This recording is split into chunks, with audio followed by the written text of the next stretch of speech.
നമസ്കാരം. എല്ലാവർക്കും എൻ്റെ വിനീതമായ മംഗളാഭിവാദ്യങ്ങൾ. ഞാൻ സ്വാമിനാഥൻ. ഞാൻ കുറച്ച് കാലങ്ങളായിട്ട് നിങ്ങളോട് സംസാരിക്കണം എന്ന് ഉദ്ദേശിച്ചിരുന്നു. ഞാൻ പലരോടും പറയുകയും ചെയ്തിരുന്നു. പല സുഹൃത്തുക്കളും എന്നോട് ആവശ്യപ്പെടുകയും ചെയ്തിരുന്നു. ശാക്തേയം എന്ന ഒരു വിഷയമാണ് എൻ്റേത്. ശാക്തേയം, അതിനോടനുബന്ധിച്ച കൗളം ഇത്യാദി വിഷയങ്ങളാണ് നമ്മളുടെ പ്രതിപാദ്യ വിഷയം.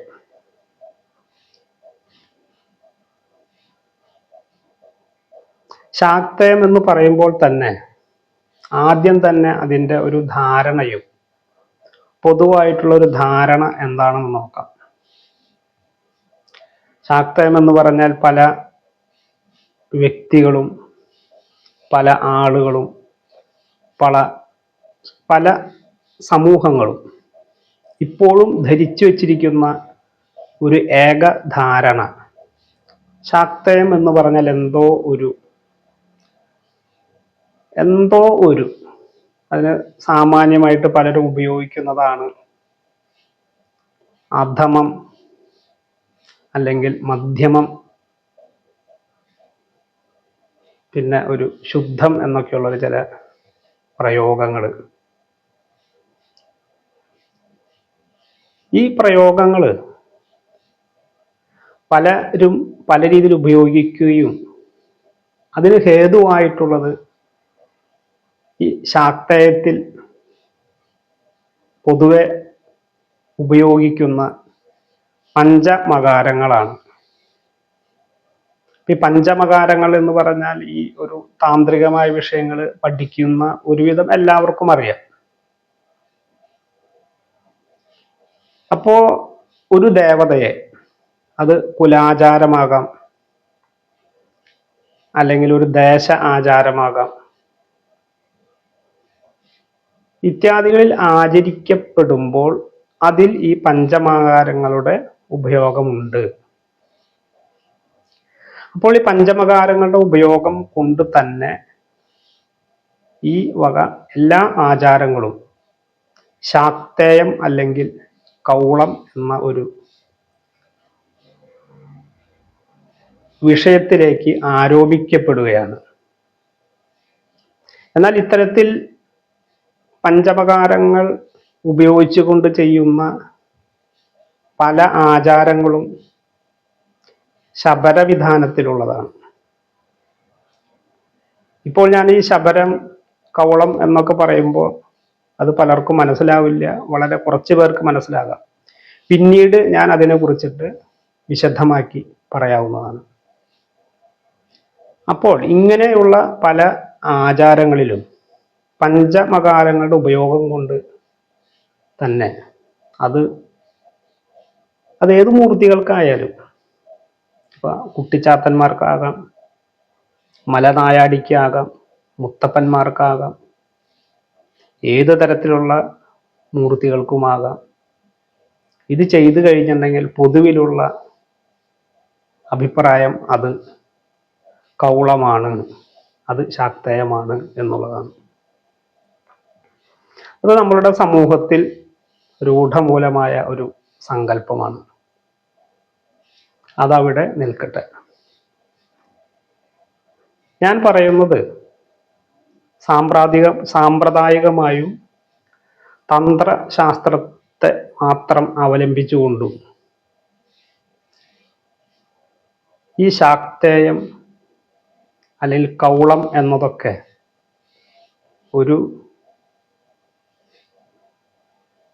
മറ്റൊരു രീതിയിലുള്ള ആചാര അനുഷ്ഠാനങ്ങളാണ്.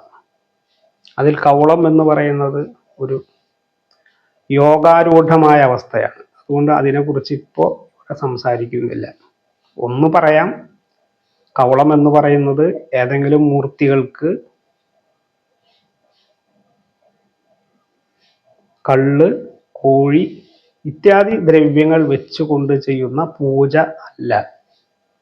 കൗളം എന്ന് പറയുന്നത് ശാക്തേയത്തിലെ ഏറ്റവും ഉയർന്ന ഒരു യോഗ പദ്ധതിയാണ്, സാധന പദ്ധതിയാണ്. ശാക്തയം എന്ന് പറഞ്ഞാൽ എന്ത് ചെയ്ത് കാട്ടിക്കൂട്ടിയാലും അവര് ശാക്തേയരാണ്, അവര് ഒരു പടി അകത്തി നിൽക്കേണ്ടവരാണ് എന്നുള്ളൊരു ധാരണ പല പക്ഷക്കാർക്കും ഉണ്ട്. അതിൽ തന്നെ ശാക്തേയത്തില് ശുദ്ധശാക്തേയം, മധ്യമശാക്തേയം, അധമശാക്തേയം, ഇങ്ങനെയും ചിലവര് അതിന് പരിധി കൽപ്പിച്ചിട്ടുണ്ട്.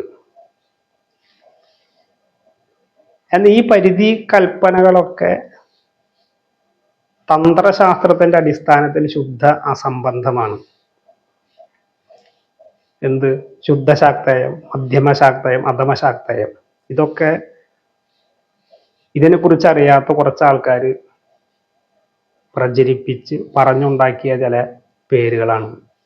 അതിന്റെ യാഥാർത്ഥ്യം ഈ വ്യക്തികൾക്ക് ഈ തന്ത്രശാസ്ത്രത്തെയോ ശാക്തേയത്തെയോ കുറിച്ച് ഒരു പിടിപാടും ഇല്ലാത്തത് കൊണ്ടാണ് അങ്ങനെ ഒരു ചിന്തയിലേക്ക് അവർ ഉയർത്തിക്കൊണ്ടുവന്നത്. ശാക്തേയം എന്ന് പറഞ്ഞു കഴിഞ്ഞാൽ ശക്തിയെ സംബന്ധിച്ചതാണ്. ശക്തി എന്ന് പറഞ്ഞാൽ നമുക്കറിയാം, ശക്തി എന്ന് പറയുന്നത് എനർജിയാണ്. അതിന് നമ്മൾ ദേവി, പരമേശ്വരി, ത്രിപുരസുന്ദരി, മഹാകാളി, ഇങ്ങനെയൊക്കെ പല പേരുകളിൽ വിവക്ഷിക്കപ്പെടുന്ന ശക്തി, ആ ശക്തിയെ സംബന്ധിച്ച ആരാധനയാണ് സത്യത്തിൽ ശാക്തേയം. അതിനെ ശാക്തം എന്ന് പറയും, ശാക്തേയം എന്ന് പറയും. ഇതൊക്കെ ശക്തിയെ സംബന്ധിച്ചിട്ടുള്ളതാണ്. ശക്തിയെ സംബന്ധിച്ചിട്ടുള്ള ശാക്തേയവും ഇത് പറയുമ്പോൾ നമ്മൾ കുറച്ച് കാര്യങ്ങൾ കൂടി അറിയേണ്ടതുണ്ട്. ഇതിൻ്റെ കുറച്ച് മുൻ കാലഘട്ടത്തിൽ എന്ന് പറയുമ്പോൾ 5, 10, 20 കൊല്ലത്തേക്കല്ല, നൂറ്റാണ്ടുകളുടെയും ചരിത്രത്തിൻ്റെയും പിന്നിലേക്ക് പോകണം. ഭാരതത്തിൽ നിലനിന്നിരുന്ന ഷൺമതങ്ങൾ പലരും കേട്ടിരിക്കാം, പലരും കേട്ടിട്ടുണ്ടാവില്ല. ആ ഷൺമതങ്ങൾ, 6 മതങ്ങൾ, ഈ 6 മതങ്ങൾ 6 ദേവതകളെ അടിസ്ഥാനപ്പെടുത്തിയാണ്. സൗരം, സൂര്യനെ സംബന്ധിച്ച് സൗരന്മാരുടെ പരമമായ ആരാധ്യ ദേവത സൂര്യദേവനാണ്. ഭഗവാൻ സൂര്യനാരായണനാണ്. കൗമാരം എന്ന് പറഞ്ഞാൽ നമുക്ക് ഒരുവിധം പേര് കേൾക്കുമ്പോൾ തന്നെ അറിയാം, കുമാരനെ സംബന്ധിച്ചിട്ടുള്ളതാണ്. കുമാരനെ സംബന്ധിച്ച്, കേരളീയരെ സംബന്ധിച്ച് പ്രത്യേകിച്ച് പഴനി ആണ്ടവനെ സംബന്ധിച്ചിട്ടുള്ള ആചാരങ്ങളും അനുഷ്ഠാനങ്ങളും ഉപാസന പദ്ധതികളൊക്കെ ഉൾപ്പെടുന്നതാണ് കൗമാരം. പിന്നീടുള്ളത് ഗാണപത്യമാണ്.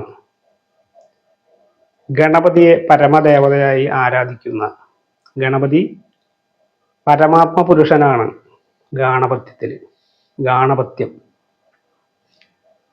അടുത്തത് വൈഷ്ണവം. നമുക്ക് എല്ലാവർക്കും അറിയാം, വിഷ്ണുവിനെ സംബന്ധിച്ചിട്ടുള്ളത്. വിഷ്ണു പരമാത്മ പുരുഷനാണ്. ആ ഭഗവാൻ വിഷ്ണുവിനെ സംബന്ധിച്ച മതം, ആ വിഷ്ണുവിനെ അനുഷ്ഠിക്കുന്നത്, വിഷ്ണുവിൻ്റെ ആരാധന, വിഷ്ണുവിൻ്റെ ഭക്തി, വിഷ്ണുവിനെ പരമപുരുഷനായി, ഹൃത്പുരുഷനായി ആരാധിക്കുന്ന ഒരു മതം. അടുത്തത് ശൈവം. ഭഗവാൻ പരമശിവനെ ഏറ്റവും ഉയർന്ന ആരാധ്യപുരുഷനായി, പ്രപഞ്ചത്തിൻ്റെ തൻ്റെ സ്രഷ്ടാവായും കൽപ്പിക്കുന്ന ശൈവമതം. പിന്നെയുള്ളതാണ് ശാക്തേയമതം. ഇതൊക്കെ ഒരു തരത്തിൽ തങ്ങളുടെ ഈശ്വരനെ പരമശക്തിയായി ആരാധിക്കുന്നവരാണ്. പക്ഷെ ഇവരൊക്കെ പരമശക്തിയുമായിട്ട് ആരാധിക്കുന്നവന് ഈ 6 മതങ്ങളിലും 6ൻ്റെയും ആചരണം, അനുഷ്ഠാനം, അതിൻ്റെ പദ്ധതികൾ എല്ലാം വ്യത്യസ്തമാണ്. പിന്നീട് ഇപ്പൊ കുറച്ചു കാലങ്ങൾക്ക് മുൻപ് ഈ ഭാരതത്തിൽ നിന്ന് തന്നെ ഉദയം കൊണ്ട 2 മതങ്ങളുണ്ട്. ശരിക്കും നമ്മൾ ശാസ്ത്രീയമായിട്ട് അതിന്റെ പഠനം നടത്തുമ്പോൾ ഷൺമതങ്ങളുടെ കൂടെ 2 മതങ്ങളും കൂട്ടണം. ഒന്ന് ബൗദ്ധം. ബൗദ്ധം പുറത്തുനിന്ന് വന്നൊന്നല്ല, ഇവിടെ തന്നെ ഈ ഷൺമതങ്ങൾ ഉണ്ടായ പോലെ തന്നെ രൂപീകൃതമായതാണ് ബൗദ്ധം. പിന്നീടുള്ളത് ജൈനം. അപ്പൊ ഇങ്ങനെ ഈ ഷൺമതങ്ങളോടുകൂടി പിന്നീട് 2 മതങ്ങളും നമ്മുടെ ഭാരത ദേശത്ത് രൂപം കൊണ്ടു. അപ്പൊ ഇന്നത്തെ ചില സാമൂഹികമായി മാധ്യമങ്ങളിലൂടെയൊക്കെ ഭാരതം, ഇന്ത്യ എന്നതിനെ കുറിച്ചൊക്കെ വിശദമായി പഠനം നടത്തുന്നവർ പറയും ഭാരതം എന്ന് ഒന്നും ഉണ്ടായിരുന്നില്ല, ഇവിടെ പല നാട്ടുരാജ്യങ്ങളായിരുന്നു. ശരിയാണ്, ഇന്ന് കേരളം എന്നൊരു രാജ്യമുണ്ട്, അല്ല രാജ്യമല്ല സംസ്ഥാനമുണ്ട്. നമുക്ക് 14 ജില്ലകളുണ്ട്. ഈ 14 ജില്ലകളിലും ഓരോ ജില്ലകളിലും പഞ്ചായത്തുകളുണ്ട്.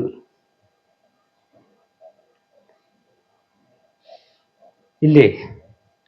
തൃശ്ശൂർ ജില്ലയല്ല എറണാകുളം ജില്ല, അതല്ല ആലപ്പുഴ ജില്ല. എല്ലായിടത്തും പ്രത്യേക ഭരണാധികാരികളുണ്ട്. തിരുവനന്തപുരത്ത് വേറെ ജില്ലയാണ്, അവിടെയും ഭരണാധികാരികളുണ്ട്. തൃശ്ശൂർ ജില്ലയിൽ കുറെ പഞ്ചായത്തുകളുണ്ട്. ആ പഞ്ചായത്തുകളിലൊന്നും ഭരണാധികാരികളൊന്നും ഒന്നല്ല, വ്യത്യസ്തമാണ്. ഇത്രേ ഉണ്ടായിട്ടുള്ളൂ ഭാരതത്തില്. അന്ന് നാട്ടുരാജ്യക്കന്മാരാണ് ഭരണം, പ്രാദേശിക ഭരണങ്ങളാണ്. ഇപ്പൊ ദക്ഷിണ ദിക്കിന് നമ്മുടെ കേരളം, ആന്ധ്രയുടെ ഒരു ഭാഗം, കർണാടക ഭാഗം കൂടി അറിയപ്പെടുന്ന മദ്രാസ് പ്രവിശ്യ എന്നുള്ളതായിരുന്നു. അതിന്റെ കീഴിൽ തന്നെ കേരളം ഒന്നും അറിഞ്ഞിരുന്നില്ല. മലബാർ, കൊച്ചി, തിരുവിതാംകൂർ, ഇങ്ങനെ ഇന്ത്യയിലെ മുഴുവൻ ഒരു ഒറ്റ ഏകീകൃത ഭരണം ഉണ്ടായിരുന്നില്ല. പല പല നാട്ടുരാജ്യങ്ങൾ അവരുടെ രീതികളിൽ ഭരിച്ചുകൊണ്ടിരുന്നു. ഇന്നത്തെ ഈ വ്യവസ്ഥയായിട്ട് ഒരു വ്യത്യാസം ഉണ്ടായിരുന്നില്ല അതിന്. പക്ഷെ ഇവരിങ്ങനെ കുത്തിത്തിരിപ്പ് ഉണ്ടാക്കണം, അങ്ങനെ ഭാരതം ഉണ്ടായിരുന്നില്ല എന്ന് പറഞ്ഞിട്ട്. അപ്പൊ ഈ ഭാരതത്തിന്റെ പല ഭാഗങ്ങളിലും ചില പ്രത്യേക ഭാഗങ്ങളിൽ ഈ മതങ്ങൾക്ക് വലിയ വേരോട്ടമുണ്ടായിരുന്നു. മറ്റു മതങ്ങളുടെ വേരോടിയ സ്ഥലങ്ങളെ കുറിച്ച് ഞാൻ പ്രതിപാദിക്കുന്നുണ്ടായിരുന്നു. അതിൽ തന്ത്രശാസ്ത്രത്തിന്റെ അടിസ്ഥാനപരമായിട്ടുള്ള ഗ്രന്ഥങ്ങളിൽ പറയുന്നുണ്ട്. തന്ത്രശാസ്ത്രത്തിന്റെ ഈ ശാക്തേയം എന്ന മതം ഏറ്റവും അധികം വേരോടിയിട്ടുള്ളത് കാശ്മീര മേഖല എന്ന് പറയുമ്പോൾ ഇന്ന് നമ്മൾ ജമ്മു കാശ്മീരിലെ കാശ്മീർ എന്ന് പറഞ്ഞ ഒരു പോയിന്റിലല്ല, അത് പാകിസ്ഥാനിലേക്കും അഫ്ഗാനിസ്ഥാനിലേക്കും ഇന്ത്യയുടെ വടക്ക് പടിഞ്ഞാറൻ മേഖലകളിലും വ്യാപിച്ചു കിടന്ന ഒരു ഭൂഖണ്ഡമാണ്. ഒരു ഭൂഖണ്ഡമല്ല കേട്ടോ, ഭൂപ്രദേശമാണ്. പിന്നീടാണ് ഒരു വംഗദേശം. ശാക്തേയത്തിന് ഏറ്റവും അധികം പ്രാധാന്യമുണ്ടായിരുന്ന ഒരു പ്രദേശമാണ് വംഗദേശം. വംഗദേശം എന്ന് പറയുമ്പോൾ ഇന്നത്തെ ബംഗാള്, ആ ബംഗാളിൽ മാത്രം ഒതുങ്ങുന്നതല്ല. ഇപ്പോ കലാപം നടക്കുന്ന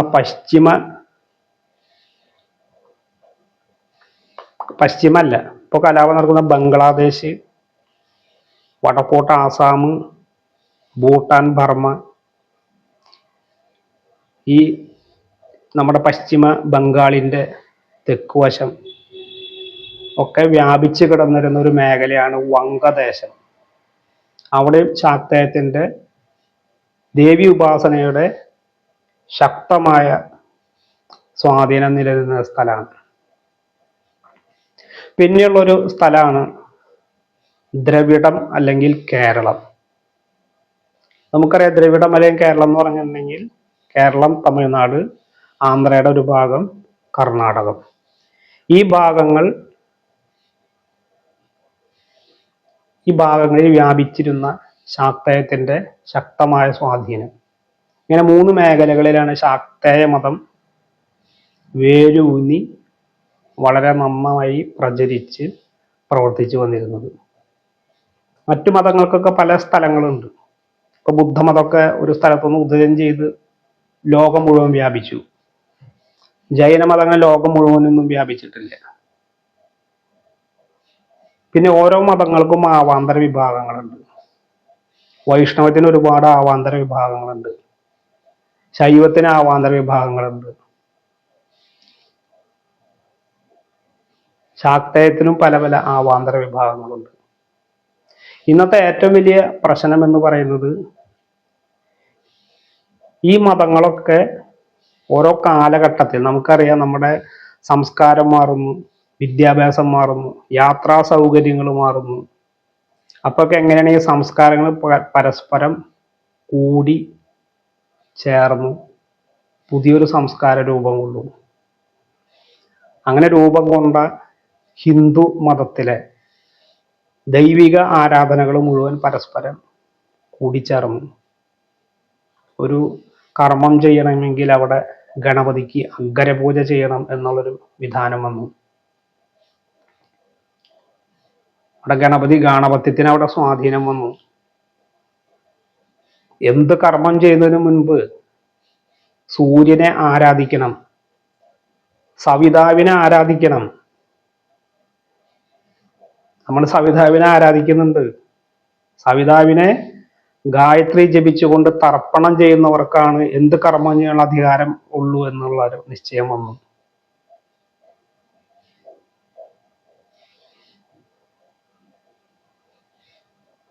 വിഷ്ണുവിനെ ആരാധിക്കണം, ഭഗവാൻ വിഷ്ണുവിനെ ആരാധിക്കണം.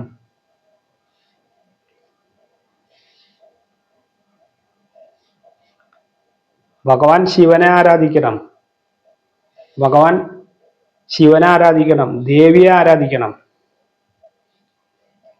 ഈ 6 മതങ്ങളിലും ഏറ്റവും കൂടുതൽ പ്രചാരം നേടിയത് വൈഷ്ണവ മതവും ശൈവമതവും ശാക്തേയ മതവുമാണ്. ഈ 3 മതങ്ങളും നല്ല രീതിയിൽ പ്രചരിക്കുകയും ഒരു കാലത്ത് ഈ മതങ്ങളുടെ പേരിൽ ഈ ഭാരതത്തിൽ ഒരുപാട് തർക്കങ്ങൾ വഴക്കുകളൊക്കെ ഉണ്ടായിട്ടുണ്ടെന്ന് പറയുന്നുണ്ട്. മതങ്ങൾ തമ്മിലുള്ള ശണ്ട ഉണ്ടായിട്ടുണ്ടെന്ന് പറയുന്നുണ്ട്. ഈ സമയങ്ങളിലൊക്കെ അങ്ങനെ വ്യത്യസ്ത മതങ്ങൾ വ്യത്യസ്ത ദേശങ്ങളിൽ വ്യത്യസ്ത ശത്രുത, രാജാക്കന്മാർ പോലും ഈ മതത്തിന്റെ പേരിൽ പരസ്പരം പോരടിക്കുകയും തങ്ങൾ പിടിച്ചെടുത്തുന്ന ക്ഷേത്രങ്ങൾ തങ്ങളുടെ മൂർത്തിയെ സ്ഥാപിക്കുകയും ചെയ്ത ചരിത്രങ്ങൾ കൂടിയുണ്ട്. നമുക്ക് കഴിഞ്ഞ കാലത്തെ കുറിച്ച് ചകഞ്ഞിട്ട് നമുക്ക് യാതൊരു ഗുണമില്ല. ഇനി എന്ത് ചെയ്യണം എന്നുള്ളത് മാത്രമാണ് വിഷയം. പലരും കഴിഞ്ഞ കാലത്തെ 1000 കൊല്ലം മുൻപ് അങ്ങനെ ചെയ്തു, 500 കൊല്ലം മുൻപ് ഇങ്ങനെ ചെയ്തു എന്ന് പറഞ്ഞിട്ട് നമ്മൾ പരസ്പരം തർക്കിക്കുന്നത്. ആ ക്ഷേത്രത്തിലെ മൂർത്തി അതല്ല, ഈ ക്ഷേത്രത്തിലെ മൂർത്തി ഇതല്ല. അതൊന്നും ചെയ്യുന്നത് നമുക്ക് സമയം ഇല്ല. നമുക്കിപ്പോൾ വേണ്ടത് നമുക്ക് ഇനി നമുക്ക് എന്ത് ചെയ്യാൻ പറ്റും എന്നുള്ളതാണ് മാത്രമാണ്. ഇങ്ങനെ ഈ മതങ്ങൾ ഇങ്ങനെ പരസ്പരം കലഹിച്ചുകൊണ്ടിരിക്കുമ്പോഴാണ് ഒരു ഐതിഹ്യകഥ പറയുന്നത്. ആചാര്യ ശങ്കര ഭഗവത്പാദർ വന്നിട്ടാണ് ഇതിനൊക്കെ എല്ലാവരെയും പരസ്പരം ഒന്നിപ്പിച്ചതെന്ന്. അതിപ്പോ ഇവിടെ മാത്രമുള്ള കഥയൊന്നുമല്ല, ഉത്തരേന്ത്യയിലൊക്കെ അങ്ങനെ വിപുലമായ കഥകളുണ്ട്. ആചാര്യ ശങ്കരാചാര്യ സ്വാമികൾ വന്ന് എല്ലാ മതങ്ങളെയും പരസ്പരം സ്വരൂപിപ്പിക്കുകയും പരസ്പരം കൂട്ടിച്ചേർക്കുകയും അത് ഉറപ്പിച്ച് അങ്ങനെയാണെന്നൊന്നും ഞാൻ പറയില്ല. നമ്മൾ കേൾവി ശിഷ്ടാചാരത്തിൽ പറഞ്ഞു വന്നിട്ടുള്ള ഒരു അറിവാണ് പറയുന്നത്. ഇപ്പൊ ഒരു ക്ഷേത്രം പണിത് കഴിഞ്ഞിട്ടുണ്ടെങ്കിൽ നമുക്കതിൽ ഗണപതിയെ പ്രതിഷ്ഠിക്കണം, ചിലർക്ക് ശിവനെ പ്രതിഷ്ഠിക്കും, ചിലർക്ക് മുരുകനെ പ്രതിഷ്ഠിക്കും, ചിലർക്ക് ദേവിയെ പ്രതിഷ്ഠിക്കും. അങ്ങനെ എല്ലാവരും പരസ്പര പൂരകങ്ങളായിട്ട് അതിനൊരു തന്ത്രശാസ്ത്ര പഞ്ചായതന പൂജ എന്നൊക്കെ പറയുന്ന ഉത്തരേന്ത്യൻ വൈദികത്തിലൊക്കെ അങ്ങനെ ഒരു രീതിയുണ്ട്. പഞ്ചായതന പൂജ, ഒരു പ്രധാന ദേവതയെയും 4 ഉപദേവതകളായിട്ട് ഈ മൂർത്തികളെ പരസ്പരം സ്ഥാപിച്ചുകൊണ്ട് പൂജിക്കുന്ന വിധാനം. അതൊക്കെ ഈ ആചാരങ്ങളെ, ഈ മതങ്ങളെ ഒന്നിപ്പിച്ച ഒരു വിഷയമാണ്. നമ്മളെ വിഷയം ഈ മതങ്ങളെ ഒന്നിപ്പിച്ചതോ ഈ മതങ്ങളുടെ പരസ്പര വ്യത്യാസങ്ങളോ ഒന്നുമല്ല. ശാക്തേയം എന്നൊരു വിഷയം മാത്രമാണ്. ആ ശാക്തേയത്തിൽ വന്നിരിക്കുന്ന ചില പ്രശ്നങ്ങൾ, അതിനെക്കുറിച്ച് നമുക്ക് സമഗ്രമായിട്ട് ഒരു പ്രചാരണം നൽകണം. കഴിഞ്ഞ ദിവസം ഗുരുവായൂർ ഒരു പ്രശ്നം ഉണ്ടായി. ഒരു ആചാര ലംഘനം എന്ന് പറഞ്ഞൊരു വിഷയം ഉണ്ടായി. ഉദയാസ്തമന പൂജ മാറ്റിവെച്ച വിഷയമാണ്.